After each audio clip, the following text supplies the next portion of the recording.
नमस्कार। आप सभी का हमारे YouTube चैनल में एक बार फिर से हार्दिक स्वागत और अभिनंदन। हम बच्चों की डिमांड के अनुसार आज क्लास 10th के लिए 10वीं के लिए पहला पार्ट होता है रासायनिक अभिक्रिया, उसके लिए वीडियो लेकर के आए। जितने भी 10वीं क्लास के विद्यार्थी हैं जो हमारे सब्सक्राइबर हैं वह सभी इस वीडियो को अधिक से अधिक देख करके लाभ प्राप्त करें और साथ में जितने भी आपके और साथी हैं उनको भी यह वीडियो शेयर करें ताकि सभी इस वीडियो से जो जानकारी प्राप्त हो रही है, ज्ञान प्राप्त हो रहा है, उसका लाभ उठा सके। हम चर्चा कर रहे हैं आज पहले पार्ट के बारे में। तो हमारा पहला पार्ट है रासायनिक अभिक्रिया एवं समीकरण। किसी भी पार्ट को पढ़े उससे पहले हमें ये चीज जानना जरूरी होता है कि हमें जो ब्लूप्रिंट है, माध्यमिक शिक्षा बोर्ड ने जो ब्लूप्रिंट तैयार की उसकी जानकारी होना आवश्यक है।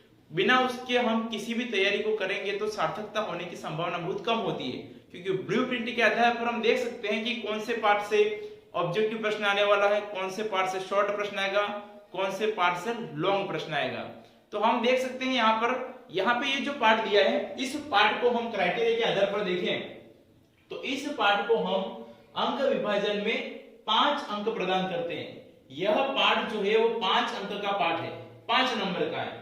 और इस पार्ट के अंदर वस्तुनिष्ठ प्रश्न जो होगा वो एक प्रश्न होगा जो ऑब्जेक्टिव होगा। अवसद वाला जो प्रश्न होगा उसकी संख्या है सिंगल वन। एक प्रश्न ऐसा होगा जो वन लाइनर होगा, अति लघुचरात्मक, उसकी संख्या भी होगी जो 1 नंबर का होगा। इस प्रकार से 2 अंक कंप्लीट हो गए। और जो दीर्घ प्रश्न जो होगा उसकी संख्या 1 होगी परंतु अंक होंगे 3। अर्थात कुल मिला के यह जो पार्ट होगा वो 5 नंबर का पार्ट है। तो 5 नंबर के इस पार्ट से हमारा एक भी प्रश्न गलत नहीं होना चाहिए। हम यही टारगेट लेके चलेंगे कि हमारे प्रश्न जो यहाँ पर पढ़ाएंगे क्लास में वह आपके 100% कोर्स में बैठेगा। और निश्चित रूप से जो भी एग्जाम आप दोगे तो बड़े मजेदार एग्जाम जाएगा आपका। उस एग्जाम के अंदर कोई भी प्रश्न आपको टफ नहीं लगेगा और आसानी से आप सारे प्रश्न हैंडल कर लोगे और उसमें अच्छे नंबर अर्जित कर लोगे। हम चालू करें टॉपिक। हमारा टॉपिक है रासायनिक अभिक्रिया एवं उसके अंदर समीकरण है। तो किसी भी रासायनिक अभिक्रिया को करने के लिए हमें 2 चीज होना जरूरी है। उसके अंदर सबसे पहला पॉइंट होता है परिवर्तन होना। रासायनिक अभिक्रिया के अंदर फर्स्ट पॉइंट आता है उसमें परिवर्तन होना। तो रासायनिक अभिक्रिया के अंदर परिवर्तन कितने प्रकार का होता है? इस परिवर्तन को हम 2 रूप में बांटते हैं। फर्स्ट है भौतिक परिवर्तन और दूसरा है रासायनिक परिवर्तन। अब इन परिवर्तन को हम समझ लें। भौतिक परिवर्तन किसे कहते हैं? तो ऐसा परिवर्तन जिसमें पदार्थ की अवस्था बदले और उस बदली हुई अवस्था को हम चाहें तो पहले वाली कंडीशन वापस क्रिएट करके वापस जैसा था वैसा कन्वर्ट कर सकते हैं। तो इस प्रकार का परिवर्तन जो होता है वो भौतिक परिवर्तन कहलाता है। परंतु मान लीजिए हम किसी अभिकारक को या पदार्थ को चेंज करके दूसरे पदार्थ में कन्वर्ट कर दे तो उस पदार्थ को आप इस प्रकार से चेंज करो कि चेंज करने के बाद में बना हुआ प्रोडक्ट वापस अभिकारक में कन्वर्ट नहीं हो, तो उसको कहते हैं रासायनिक परिवर्तन। यह तो शब्दों का जाल है, वास्तव में जो समझना है तो उदाहरण ही लेना पड़ेगा। उदाहरण के लिए चर्चा करें। मान लीजिए मैंने H2O सॉलिड लिखा, यहां पर अवस्था में जो S लिखा है सॉलिड का तात्पर्य होता है ठोस और H2 सूत्र किसका हो गया? जल का। तो जल ठोस रूप में, अर्थात हम इसको कहते हैं बर्फ। तो हमने जल को ठोस रूप में बर्फ माना है और उसको साथ में जब इसको थोड़ा सा उष्मा हीट प्रदान करते हैं तो हीट प्रदान करने के कारण से वह जो बर्फ होगा वह पिघलकर कन्वर्ट हो जाता है लिक्विड में, पानी में, और जिसको हम कहते हैं पानी या जल। तो यहाँ पे जो बर्फ है उस बर्फ ने अपने अंदर चेंज करके, जब आप बर्फ को सॉलिड अवस्था को हीट देते हो तो वह लिक्विड अवस्था में कन्वर्ट हो जाता है। अब इस लिक्विड को और हीट जाए, मान लो लिक्विड को हम और हीट देंगे तो यह लिक्विड जो होता है वह गैसीय रूप में अर्थात वाष्प रूप में कन्वर्ट हो जाता है। हम इसको इस प्रकार से देखें, आपने ठोस को गलाकर उसको गलनांक के आधार पर देखें तो इसको गलाकर के ठोस को द्रव में बदल दिया और द्रव को वाष्प में बदल दिया। तो ठोस को द्रव में, द्रव को वाष्प में बदलने के बाद में आपकी ये इच्छा हो जाए कि मुझे वापस बर्फ वाली अवस्था प्राप्त करनी है, तो आप निश्चित रूप से वाष्प को संघनन के द्वारा हम उसको जल में बदल सकते हैं और जल को वाष्प जो होता है, जो जल बना हुआ उस जल को वापस जमन के द्वारा उसको जमा करके बर्फ में कन्वर्ट किया जा सकता है। तो हम इसको ऐसे कह सकते हैं कि बर्फ से पानी, पानी से वाष्प, वाष्प से पानी और पानी से बर्फ बदलना, यह प्रक्रिया जो होती है वो उत्क्रमणीय होती है। अर्थात इसमें हम जो इस जल होता है इसका फार्मूला चेंज नहीं होता, चाहे बर्फ की बात करो, पानी की बात करो, वाष्प की बात करो, तीनों ही अवस्था में इसका फार्मूला अवस्था चेंज है परंतु उसका रासायनिक सूत्र चेंज नहीं होता। और यह जो कंडीशन होती है इसको हम कहते हैं भौतिक परिवर्तन। भौतिक परिवर्तन के अंदर अवस्था बदलती है परंतु उसका जो केमिकल फॉर्मुलेशन होता है, रासायनिक जो फार्मूला होता है वह कभी चेंज नहीं होता। परंतु हम रासायनिक परिवर्तन की बात करें तो रासायनिक परिवर्तन ऐसे परिवर्तन होते हैं जिसमें पदार्थ की अवस्था के साथ साथ में उसका संगठन और उसका फार्मूला, उसका जो सूत्र होता है वह भी चेंज हो जाता है। जब पदार्थ का सूत्र बदल जाए, इसको हम इस प्रकार से समझे जैसे कि आपके पास दूध पड़ा है और दूध से आप थोड़ा सा छाछ डाल के आपने दूध को दही में कन्वर्ट कर दिया। पता चला कि हमारे पास में अचानक घर पे मेहमान आ जाए और आप उस दही को वापस दूध में कन्वर्ट करने की कोशिश करो तो वह संभव नहीं है। एक बार दूध जो है वो दही में बदल गया तो वापस उस दही से दूध में बदलना संभव नहीं है। तो ऐसा परिवर्तन जिसमें अभिकारक को हम उत्पाद में बदल दें तो वापस वह उत्पाद जो था वो अभिकारक के अंदर चेंज नहीं हो सकता। तो इस प्रकार का परिवर्तन कहलाता है रासायनिक परिवर्तन। तो हम परिवर्तन को दो रूप में देखते हैं, भौतिक और रासायनिक। कुछ उदाहरण के तरह सकते हैं, लोहे पर जंग लगना। जब लोहे पर जंग लगती है तो आप उसको भले कलर करवाकर पेंट कर रहे हो परंतु जो जंग लगा हुआ लोहा होता है उसकी जो क्वालिटी के अंदर जो कमी आती है, उसकी जो एफिशिएंसी इसमें जो कमी आती है उससे हम दूर नहीं कर सकते। लोहे पर जंग लगना एक प्रकार का रासायनिक परिवर्तन है। और हम देखें जैसे आटा होता है, आटे को हमने बांध करके उसकी रोटी बना दी है और रोटी को आपने गैस पर तवे के ऊपर सेक कर उसको पका लिया है और उस बनी हुई रोटी जो होती है उसको वापस आटे में कन्वर्ट करना चाहे तो संभव नहीं है क्योंकि एक बार उसका नेचर चेंज हो गया है। तो जब उसका रासायनिक सूत्र बदल जाए, उसके अंदर रंग में परिवर्तन हो जाए, उसकी अवस्था के साथ साथ उसकी गंध बदल जाए या उसका टेम्परेचर चेंज हो जाए तो ऐसे परिवर्तन कहलाते हैं रासायनिक परिवर्तन। हम आज इस चैप्टर में मैक्सिमम रासायनिक अभिक्रिया के बारे में चर्चा करेंगे क्योंकि भौतिक परिवर्तन जो होता है वह इस रासायनिक अभिक्रिया वाले पार्ट में शामिल नहीं है। तो हम रासायनिक अभिक्रिया को भौतिक और रासायनिक परिवर्तन के आधार पर देखते हैं। ऐसा परिवर्तन जिसमें अभिकारक उत्पाद में बदले और वह उत्पाद वापस अभिकारक के अंदर चेंज हो जाए तो ऐसा परिवर्तन कहलाता है भौतिक परिवर्तन। परंतु चेंज नहीं हो, अभिकारक से उत्पाद बदला परंतु उत्पाद से वापस अभिकारक नहीं बदले तो उस प्रकार का परिवर्तन कहलाता है रासायनिक परिवर्तन। अब इस रासायनिक परिवर्तन के अंदर हम देखिए जो भी रासायनिक अभिक्रिया होती है उस रासायनिक अभिक्रिया को हम पहले शब्दों के रूप में लिखते हैं और शब्दों के बाद उसका जो संकेत होता है आवर्त सारणी, जो हम आगे चैप्टर में पढ़ेंगे, आवर्त सारणी जो पीरियोडिक टेबल के अंदर जो संकेत दे रखे हैं उन संकेतों के आधार पर यदि लिखेंगे तो वह समीकरण रूप हो गया। रासायनिक समीकरण को लिखने का पहला रूप होता है शाब्दिक रूप। तो शाब्दिक रूप जैसे यहाँ पर लिखा हुआ है मैग्नीशियम ऑक्साइड, यहाँ पर देखो शब्दों के रूप में लिखा है मैग्नीशियम ऑक्साइड प्लस ऑक्सीजन और इससे बनता है मैग्नीशियम ऑक्साइड। यहाँ पर ये शब्दों के रूप में लिख दिया है परंतु इसको समीकरण के रूप में लिखना आपको। समीकरण का मतलब तात्पर्य होता है इसको संकेत के रूप में। तो हम समीकरण के रूप में कैसे लिखेंगे? तो समीकरण के रूप में लिखने के लिए मैंने दिया मैग्नीशियम ऑक्साइड। आपको जो अभिक्रिया होती है उस अभिक्रिया के अंदर यहाँ पर लिखा है मैग्नीशियम ऑक्साइड और आपको ऑक्सीजन के साथ क्रिया करवा के मैग्नीशियम ऑक्साइड बन रहा है। समझना बात को। इस अभिक्रिया के अंदर थोड़ी सी मैंने त्रुटि कर रखी है और उस त्रुटि को आपको पहचानना है कि क्या इस अभिक्रिया के अंदर जो लिखी हुई रिएक्शन होती है वो 100% सही है। तो इस प्रकार से हम इसका त्रुटि जो होती है वो आपको भी थोड़ा सा अपनी तरफ से एफिशिएंसी देनी है यहाँ पर। तो मैग्नीशियम ऑक्साइड इधर भी लिखा है और मैग्नीशियम ऑक्साइड भी इधर भी लिखा है। अब यहाँ पर ऑक्सीजन जुड़ रहा है तो यहाँ मैग्नीशियम ऑक्साइड हम नहीं ले सकते। यहाँ पर हमें जिस चीज का उपयोग करना होता है उसका नाम होगा मैग्नीशियम। हम सिर्फ लेंगे मैग्नीशियम, तो आपने मैग्नीशियम ले लिया और उसकी अभिक्रिया ऑक्सीजन से करवा दी और बन रहा मैग्नीशियम ऑक्साइड। अब यहाँ पर आप देखिए गौर कीजिए एक बार जो लिखा हुआ आपके सामने। सबसे पहले हम बात करें मैग्नीशियम के बारे में तो मैग्नीशियम का फार्मूला होता है Mg, यह उसका संकेत है और ऑक्सीजन का होता है O2। जब मैग्नीशियम की अभिक्रिया ऑक्सीजन से करवाते हैं तो बनता है 2MgO। और यहाँ पर देखिए मैग्नीशियम की संख्या है कि यहाँ पर मैग्नीशियम के 2 परमाणु हैं तो हमें आगे 2 लिखना पड़ेगा। यह होता है अभिक्रिया का संतुलीकरण। नेक्स्ट पॉइंट हम वही पढ़ेंगे, अभिक्रिया का संतुलीकरण करना। बड़े मजेदार पार्ट है, आप सभी इंटरेस्ट के साथ पढ़िए। अभिक्रिया का संतुलीकरण कैसे करते हैं? किसी भी अभिक्रिया को संतुलित करने के लिए हमारे पास में यदि मान लीजिए उस अभिक्रिया में कार्बन है, हाइड्रोजन है और ऑक्सीजन है तो उस सब में जब ऐसी स्थिति आ जाए तो हमें किस प्रकार से सोल्व करना है? और जनरल रिएक्शन आ जाए तो इसे किस प्रकार से सोल्व करना वो हमें आना चाहिए। अभिक्रिया को संतुलित करने के लिए हम एक विधि अपनाते हैं जिसका नाम हीट और ट्रायल मेथड।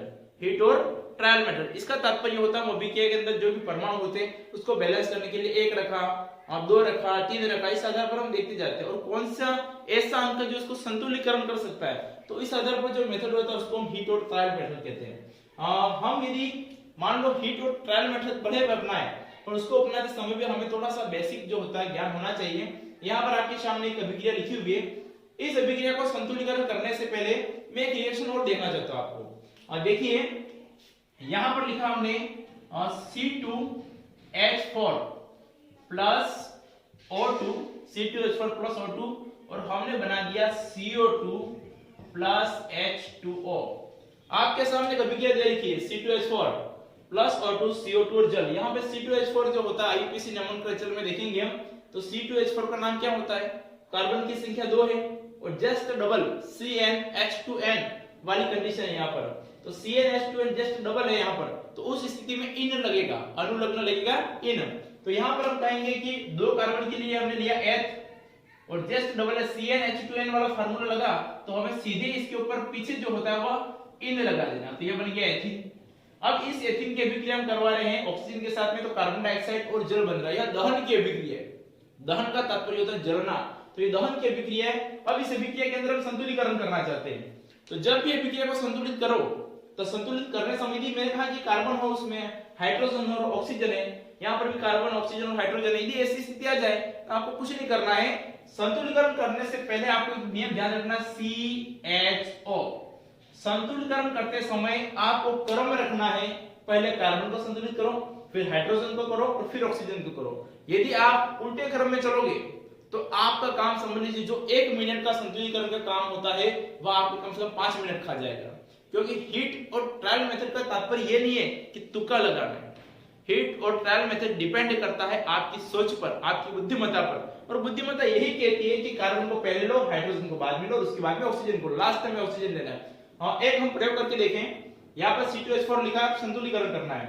और जिस अभिक्रिया के बारे में बात करते हैं, किसी भी अभिक्रिया के अंदर जो होता है इस तीर के निशान, ये जो तीर का निशान किया हुआ है, इस तीर के निशान के अंदर लेफ्ट साइड की तरफ आप जब अपनी कॉपी में नोट डाउन करोगे तो आपकी कॉपी के अंदर आपका जो लेफ्ट हैंड होगा उस लेफ्ट हैंड की तरफ जो लिखा होता है इन सभी को हम कहते हैं अभिकारक।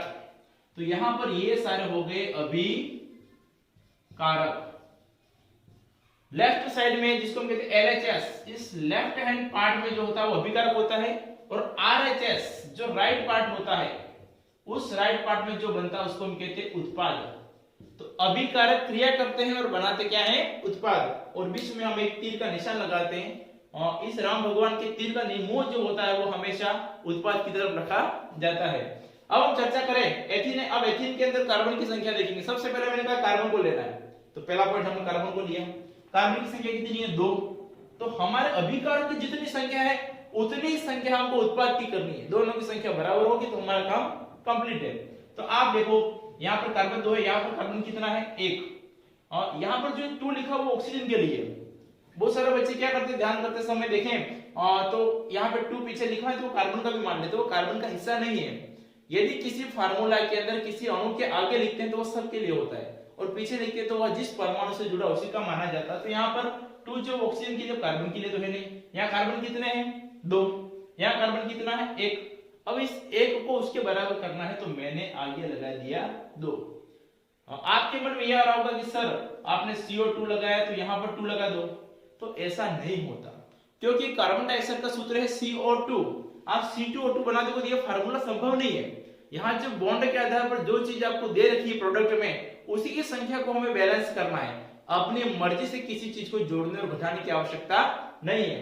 तो हम यहाँ पर जो लिखा उसी पे ध्यान देंगे। तो C2H4 लिखा है तो कार्बन 2 है, तो हमने यहाँ पर कार्बन के आगे 2 लगा दिया, तो ये कार्बन की संख्या बैलेंस हो गई। तो हमने इस कार्बन को यहाँ से काट दिया। अब हमारे पास में आ रहा हाइड्रोजन। अब हाइड्रोजन को बैलेंस करो। देखिए आप सभी यहाँ पर हाइड्रोजन की संख्या कितनी है, यहाँ पर 4 है। इस तरफ देखिए हाइड्रोजन की संख्या कितनी है, 2 है। यहाँ 4 है, यहाँ पर 2 है। अब कैसे करें, तो हमें क्या करना है, इस 2 के आगे ये जो अणु लिखा अणु सूत्र, उसके आगे आपको लिख देना है 2। जब आपने आगे 2 लिखा तो यहाँ पर 2 और ये 2 अर्थात इन दोनों का मल्टीप्लिकेशन होगा, तो दोनों मल्टीपल होकर के 2 × 2 बराबर हो गया 4, तो हाइड्रोजन की संख्या हो गई 4, तो उत्पाद के अंदर भी हाइड्रोजन 4 हो गए और यहाँ अभिकारक के अंदर भी इसकी संख्या हो गई 4, दोनों की संख्या बराबर है। अब ऐसी स्थिति आ गई है, तो दोनों के अंदर संख्या 4 हो गई, तो हमारे पास में हाइड्रोजन का भी काम हो गया तमाम, वो भी खत्म हो गया। अब हम लेते हैं ऑक्सीजन के बारे में। ऑक्सीजन कितना है यहाँ पर 2, यहाँ पर ऑक्सीजन कितना, इस तरफ तो 2 दे रखा है ना, तो मैंने यहाँ पर अलग से लिख दिया है 2। अब यहाँ पर काउंट करना, ऑक्सीजन कितना है 2, तो ये, और इस पूरे फार्मूला के आगे 2 लिखा है। मैंने कहा कि यदि अणुसूत्र के आगे 2 लिखते हैं तो सबकी संख्या डबल होती है, तो यहाँ पर 2 है और आगे 2 है, मतलब डबल हो गया, तो यहाँ पर हो गया ऑक्सीजन की संख्या कितनी होगी, लगभग 4, 2 और 2, तो 2 में 2 का गुणा होगा, मल्टीपल होगा यहाँ पर, तो यहाँ पर ऑक्सीजन 2 है, परंतु पूरे अणु के आगे 2 लिखा है, तो 2 का डबल अर्थात हो गया 4। और यहाँ पर देखो ऑक्सीजन के पीछे कुछ नहीं है, परंतु पूरे अणु के आगे लिखा 2, तो यहाँ पर ऑक्सीजन की संख्या हो गई 2, तो 4 ये 2 ये बराबर टोटल काउंटिंग हो गई 6।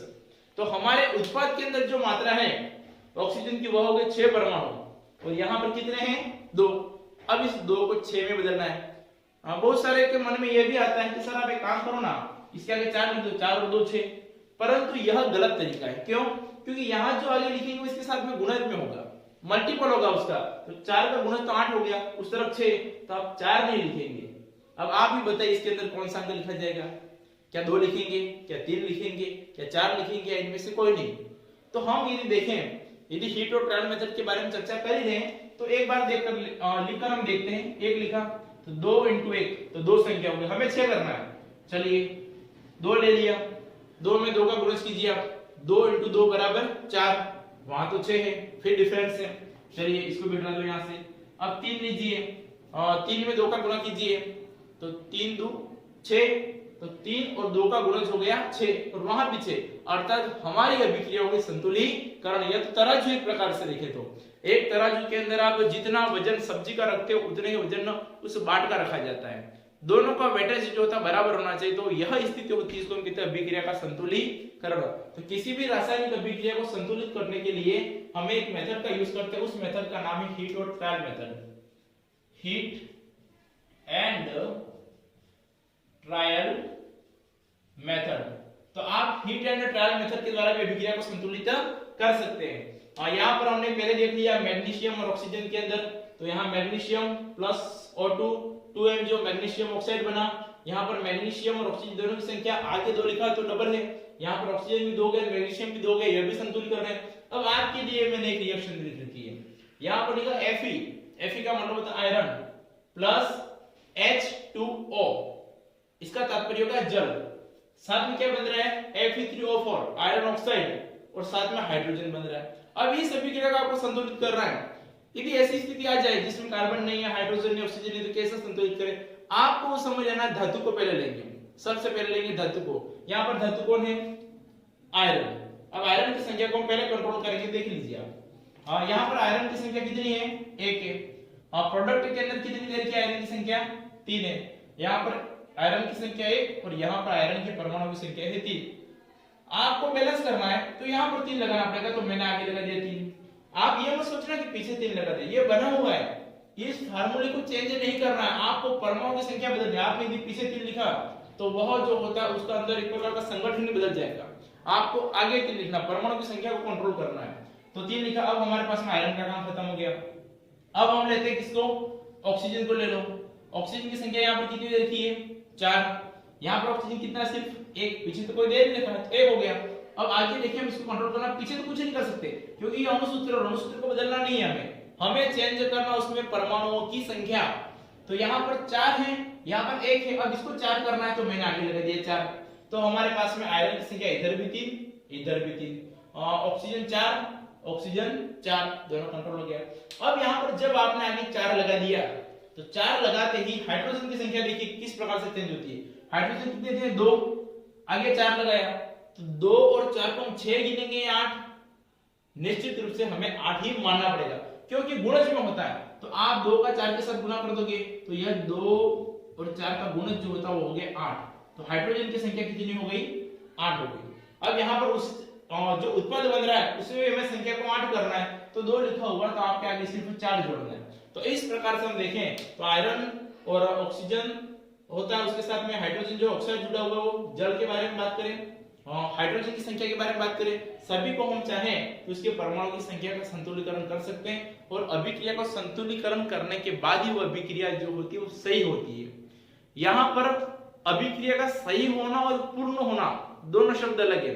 अभी हमने जो अभिक्रिया के अंदर परमाणु की संख्या जो होती है वो चेंज करके सही करके उत्पाद और अभिकारक के अंदर जो परमाणु की संख्या को बराबर कर दिया, अर्थात वो अभिक्रिया सही है परंतु पूर्ण नहीं होती। क्यों नहीं, वो देखिए आपके सामने। इसके लिए मैंने एक प्रकाश संश्लेषण की अभिक्रिया लिख रखी है। यह जो अभिक्रिया लिखी है प्रकाश संश्लेषण के लिए। प्रकाश संश्लेषण वह प्रक्रिया है जिसमें पेड़ पौधे सूर्य के प्रकाश की उपस्थिति के अंदर या क्लोरोफिल के साथ में दोनों के द्वारा कार्बन डाइऑक्साइड और जल नामक कच्चे पदार्थों का उपयोग करके ग्लूकोज का निर्माण करते हैं, जिसमें ऑक्सीजन जो होता है वो उप उत्पाद के रूप में प्राप्त होता है और इसी को हम कहते हैं प्रकाश संश्लेषण। अब इस प्रकाश संश्लेषण के विधि को आप समझिए। मैंने यहाँ पर लिखा है 6CO2। CO2 का तात्पर्य हो गया कार्बन डाइऑक्साइड, तो यहाँ पर हमने लिख दिया 6CO2। अब पीछे ये जो AQ लिखा है, यहाँ पर L लिखा है, यहाँ पर AQ है, यहाँ पर AQ और यहाँ पर L है, वो क्या चीज है?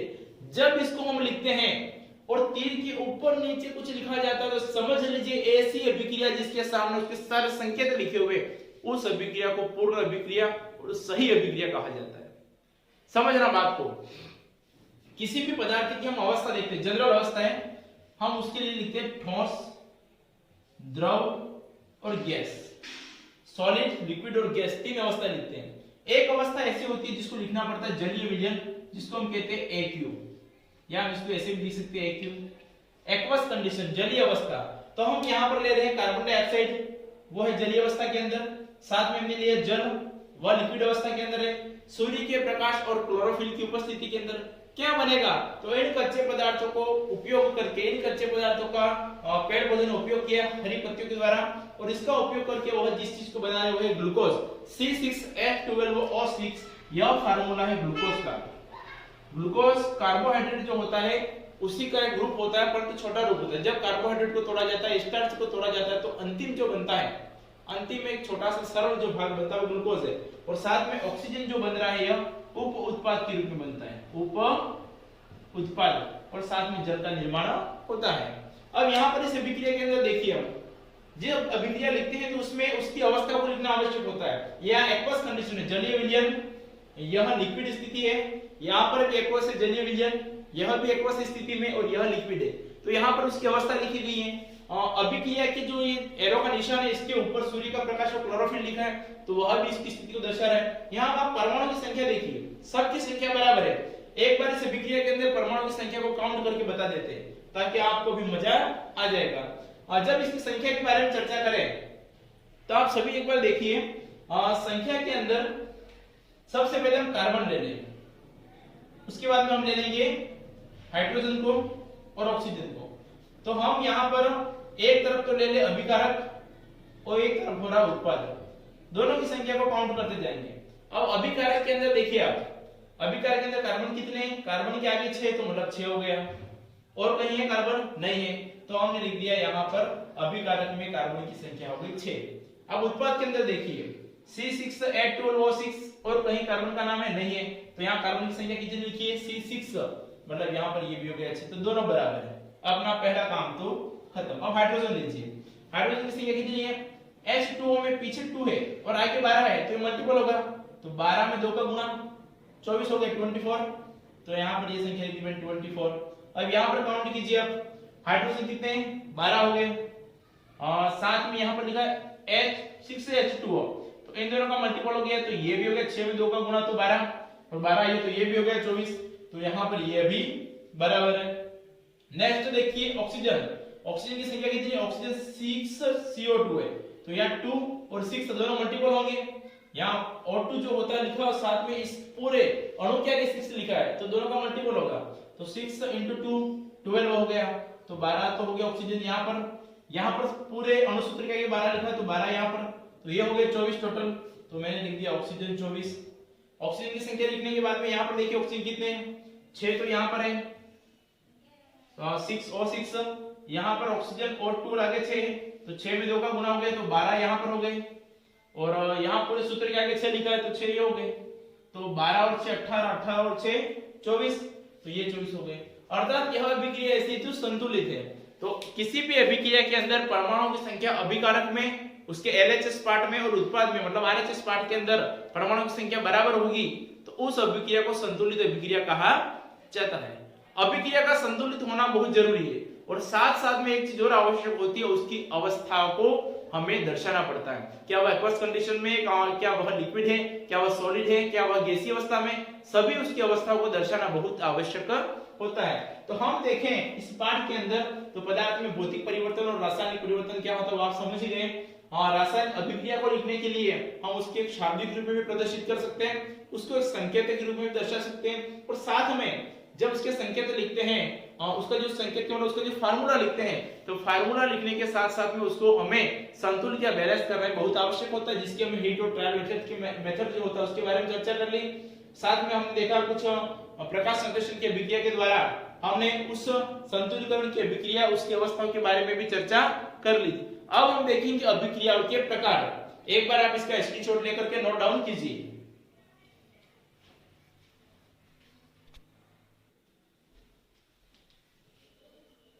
चलिए अब हम चर्चा करेंगे अभिक्रिया के प्रकार। अभिक्रिया को हम जो होता है अनेक प्रकार से बांट सकते हैं। अभिक्रिया को बांटने के लिए हम पहले चर्चा करें संयोजन अभिक्रिया।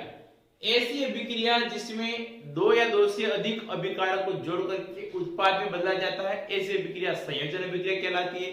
वियोजन अभिक्रिया दूसरी है वियोजन। ऐसी अभिक्रिया जिसमें एक अभिकारक टूटकर दो या दो से अधिक उत्पाद बनाता तो ऐसी अभिक्रिया वियोजन अभिक्रिया कहलाती है। विस्थापन अभिक्रिया के अंदर दो अभिकारकों के मध्य आदान प्रदान होता है, सिर्फ एक अभिकारक के अंदर एक यहां से कोई भी परमाणु जाकर के दूसरे अभिकारक के साथ में जुड़ रहा है तो उसको विस्थापन अभिक्रिया कहते हैं। यदि दोनों अभिकारकों में आदान प्रदान हो तो उसको द्विविस्थापन अभिक्रिया कहते हैं। और ऑक्सीजन का जुड़ना निकलना, हाइड्रोजन का जुड़ना और निकलना, जिसको हम ऑक्सीकरण और अपचयन अभिक्रिया में डिवाइड करते हैं। आज के हमारे इस वीडियो के अंदर हम एक ही जो होता है रिएक्शन जिसको हम कहते हैं संयोजन अभिक्रिया के बारे में चर्चा करेंगे। नेक्स्ट जितने भी और अभिक्रिया के रिएक्शन के टाइप्स होते हैं उसके बारे में हम नेक्स्ट क्लास के अंदर चर्चा करेंगे। तो सबसे पहले हम चर्चा करें रासायनिक अभिक्रिया के प्रकार में। पहली है संयोजन अभिक्रिया। फर्स्ट पॉइंट है संयोजन अभिक्रिया। ऐसी अभिक्रिया जिसमें दो या दो से अधिक अभिकारकों को जोड़कर एक उत्पाद में बदला जाता है। इसको मैसेज लिख सकते हैं, this is A plus B, formation AB, या हम कहें बन रहा है C। जब यहां पर दो अभिकारक मिल रहे हैं, यहां पर अभिकारक A है और दूसरा अभिकारक कौन है B, दोनों का संयोग होकर के एक ही उत्पाद बन रहा है AB, तो इस प्रकार की अभिक्रिया कहलाती है संयोजन अभिक्रिया। संयोजन का तात्पर्य होता है जुड़ना, तो जुड़ने वाली जितनी अभिक्रिया होती है उसको हम कहते हैं संयोजन अभिक्रिया। इन अभिक्रियाओं के अंदर हम उदाहरण के द्वारा देखें तो हम यहां पर चर्चा करें, जैसे मैंने यहां पर लिखा है CaO कैल्शियम ऑक्साइड, जिसको हम कहते हैं बिना बुझा चूना, बिना बुझा चूना। यहां पर कैल्शियम ऑक्साइड लिखा है CaO, कैल्शियम ऑक्साइड का तात्पर्य होता है कैल्शियम ऑक्साइड लिखा है, तो यह कैल्शियम ऑक्साइड जो होती है वह बिना बुझे हुए चूने को इंगित करता है। साथ में हम देखें यहां पर, तो यहां पर बिना बुझा हुआ चूना कैल्शियम ऑक्साइड है, इसकी अभिक्रिया करवा रहे जल के साथ में। यहां पर उसकी अवस्था सॉलिड की दे रखी साथ में, यहां पर उसकी अभिक्रिया में करवा दी जल के साथ में। जल क्या है? लिक्विड है। अब जब बिना बुझे हुए चूने को कैल्शियम ऑक्साइड की अभिक्रिया हमने जल से करवाई तो वह चूना बुझ गया, अर्थात बुझे हुए चूने का निर्माण होता है जिसका फार्मूला होता है CaOH2 कैल्शियम हाइड्रोक्साइड, जिसको हम कहते हैं बुझा हुआ चूना, बुझा हुआ चूना। और इसके साथ में हीट उत्पन्न हो रही है। अब यहां इस अभिक्रिया देखिए आप, CaO बिना बुझा चूना जल के साथ में अभिक्रिया की और बन गया CaOH2, CaOH होल ट्वाइस। तो यह जो होता है बुझा हुआ चूना होता है। और जितने भी हमारे घर में सफेदी करते हैं, चूना किया जाता है, वह यही बुझा हुआ चूना जो होता है इसका उपयोग करते हैं। जब भी आप बुझे हुए चूने का उपयोग अपने घर के अंदर करते हो, दीवारों पर उसके ऊपर कलर करते हो, तो बुझे हुए चूने से कलर करने के बाद में वो देखना शुरू में तो आपके हाथ पर लगेगा, परंतु थोड़े समय के बाद में वह सूखकर कठोर हो जाता है। तो उसके कठोर होने का क्या कारण है? तो उसके लिए भी हमने रिएक्शन प्रदर्शित कर रखी है। यह है CaOH2 बुझा हुआ चूना, उसकी अभिक्रिया जो वायुमंडल की कार्बन डाइऑक्साइड से होती है CO2। हम जब दीवार पर कलर करते हैं आपने चूने का कलर तो दिया और उसके साथ में जो वायुमंडल की कार्बन डाइऑक्साइड जो होती है 0.03% जो कार्बन डाइऑक्साइड उपलब्ध है, वह उस जो भी दीवार होती है आपने कलर किया है बुझा हुआ चूना, उसके साथ में रिएक्शन करेगी और रिएक्शन करने के बाद में कैल्शियम कार्बोनेट का जो कठोर आवरण होता है उसका निर्माण करती है। तो आपकी दीवार के ऊपर जो आपने कलर किया वो सारा किससे बदल गया, कैल्शियम कार्बोनेट। तो हम इसको भी रिएक्शन के रूप में समझ सकते हैं। जैसे मैंने लिखा COH2, यह किसका सूत्र हो गया, बुझा हुआ चूना। जब इसकी विक्रिया कार्बन डाइऑक्साइड से हो गई तो बन गया CaCO3 और साथ में जल जो होता है उसका निर्माण होता है। तो यहाँ पर जो CaCO3 बना कैल्शियम कार्बोनेट, तो यहाँ कैल्शियम कार्बोनेट जो होता है जिसको हम संगमरमर भी कहते हैं, संगमरमर। संगमरमर का फार्मूला पूछा आपको एग्जाम में और मैंने पहले ही कहा था यहाँ से 1 नंबर का प्रश्न फाइनल है, पहले ही बन रहा है। फिर 5 नंबर की इस चैप्टर के अंदर एक तो आएगा वस्तुनिष्ठ, एक आएगा अतिलघुत्वात्मक और एक आएगा बड़ा प्रश्न दीर्घ। तो हम इस प्रश्न की बात करें 1 नंबर वाले में, इसे पूछ सकता है कि संगमरमर का फार्मूला क्या है, तो CaCO3 कैल्शियम कार्बोनेट को संगमरमर कहते हैं और यह जो होती है वो कार्बन डाइऑक्साइड की बुझे हुए चूने के साथ में क्रिया होती है, उससे निर्माण होता है। यहाँ पर हमने एक और अभिक्रिया दे रखी है साथ में C6H12O6। जितने भी हमारे शरीर के अंदर ऊर्जा प्राप्त करना चाहते हैं, आप भोजन का उपयोग करते हैं, कार्बोहाइड्रेट का उपयोग करते हैं, तो आपके पेट के अंदर पाचन के अंदर जाने के बाद में पाचन तंत्र जो होता है हमारा अच्छे से कार्य करके उस कार्बोहाइड्रेट को, उस स्टार्च को ग्लूकोज में कन्वर्ट करता है और यही ग्लूकोज जो होता है अवशोषण के द्वारा हमारे ब्लड में पहुंचेगा और हमारे ब्लड में उपस्थित जो रक्त होता है जिसमें ऑक्सीजन की सप्लाई होगी और वह ऑक्सीजन उस ग्लूकोज को तोड़ करके कार्बन डाइऑक्साइड, जल और एनर्जी का निर्माण करेगा। तो हमें ऊर्जा के लिए भोजन की आवश्यकता होती है, किस प्रकार से ऊर्जा क्रिएट होती है वो देखिए आप। मैंने लिख दिया यहाँ पर फार्मूला C6H12O6, आप सभी जानते हैं फार्मूला पहले भी आ चुका है, किसका है, ग्लूकोज का। तो ये हो गया ग्लूकोज। अब ग्लूकोज की अभिक्रिया हमने किससे करवा दी, ऑक्सीजन से। आप खाना खाते हो, उस खाने को पचाने से आपको ग्लूकोज मिल गया, आपने सांस श्वसन के अंदर आपको मिल गया ऑक्सीजन, दोनों ने आपस में रिएक्शन की और उसकी रिएक्शन हमारे शरीर में होती है तो साथ में बनता है कार्बन डाइऑक्साइड और जल का निर्माण होता है और साथ में इसके साथ में बनता है हीट। तो कार्बन डाइऑक्साइड और जल के साथ में हीट का निर्माण होता है और यह हीट जो होती है वह हमारे शरीर के अंदर एनर्जी देने का कार्य करती है। अब आपके शरीर के अंदर एनर्जी प्राप्त करनी है तो एनर्जी को प्राप्त करने के लिए आप जिस स्रोत का उपयोग करते हो वो गया ग्लूकोज। ग्लूकोज हमारे शरीर में जाने के बाद में हमारे ऑक्सीजन के साथ क्रिया करेगा और ऑक्सीजन के साथ क्रिया होने के पश्चात CO2H2 का निर्माण होता है, कार्बन डाइऑक्साइड और जल। तो यही कार्बन डाइऑक्साइड हम श्वास के द्वारा बाहर छोड़ देते हैं और वाष्प जो होती है उसके रूप में हमारे साथ में जो सांस के द्वारा वाष्प निकलती है, यहाँ हम कहें कि पसीने के रूप में जो पानी निकलता है वो तो हमारे ब्लड से निकल ही रहा है। तो इस प्रकार से यहाँ पर जो होता है वो जल का निर्माण होता है और साथ में हीट या उष्मा उत्पन्न होती है। यहाँ पर इस अभिक्रिया में लास्ट में देखा एक शब्द हीट। हीट का तात्पर्य क्या होता है उसके बारे में हम चर्चा करेंगे। सुनिए, किसी भी अभिक्रिया के लास्ट में लिखा होता है हीट, तो हीट का मतलब होता है कि इस पूरी अभिक्रिया के होने के बाद में साथ में उत्पन्न हो रही है उष्मा। तो जिन अभिक्रिया के अंदर उष्मा उत्पन्न होती है ऐसी अभिक्रिया कहलाती है उष्माक्षेपी अभिक्रिया। ऐसी अभिक्रिया जिसमें उष्मा उत्पन्न होती है उन उष्मा उत्पन्न होने वाली अभिक्रिया को उष्माक्षेपी अभिक्रिया कहा जाता है। और मैक्सिमम जितनी भी संयोजन की अभिक्रिया है, ये भी आपके सामने शब्द रहेगा संयोजन अभिक्रिया, तो उस मैक्सिमम संयोजन की अभिक्रिया जितनी भी होती है उसमें उष्माक्षेपी कंडीशन ही पाई जाती है। तो उष्मा का उत्सर्जन होना, उष्मा का उत्सर्जन होना, उष्मा का उत्सर्जन या उष्मा का निकलना वही कहलाता है, क्या कहलाता है, उष्माक्षेपी अभिक्रिया है। तो उष्मा जो होती है अभिक्रिया के द्वारा यदि प्रोडक्ट की तरफ, उत्पाद की तरफ यदि उष्मा जो होती है वो रिलीज होती है, उत्सर्जित होती है, तो ऐसी अभिक्रिया को हम कहते हैं उष्माक्षेपी अभिक्रिया। और मैक्सिमम संयोजन की जितनी भी अभिक्रिया होती है वह सभी उष्माक्षेपी अभिक्रिया ही होती है। और ये हमारा जो वीडियो आज का था वह क्लास 10 के उन विद्यार्थियों के लिए समर्पित है जो हमारे 10वीं क्लास की वीडियो का बहुत लंबे समय से इंतजार कर रहे थे। हम किसी को भी निराश नहीं करेंगे, जितना हो सकता है, जितना मेरे हाथ में है, जितने में कोशिश कर सकता हूं, आप सभी को उसका लाभ प्रदान करेंगे। और जितना मुझे आता है, जहां तक मैं चाहता हूं, मेरी इच्छा यही है कि अपने ज्ञान का संपूर्ण प्रभाव आपके सामने प्रदर्शित करें और इसके द्वारा आपको भी अधिक से अधिक लाभ प्राप्त हो सके। आप इस वीडियो को एक बार लाइक और सब्सक्राइब अवश्य करें और अधिक से अधिक जो भी आपके पहचान के स्टूडेंट्स हैं, जो भी आपके साथ में तैयारी में जुटे हुए, उन्हें भी यह वीडियो जरूर शेयर करें ताकि वह भी इसका लाभ प्रदान कर जो प्राप्त करने की कोशिश करें तो अच्छे से लाभ प्राप्त कर सके और साथ में अपने जीवन के भविष्य को उज्जवल बना सके। धन्यवाद।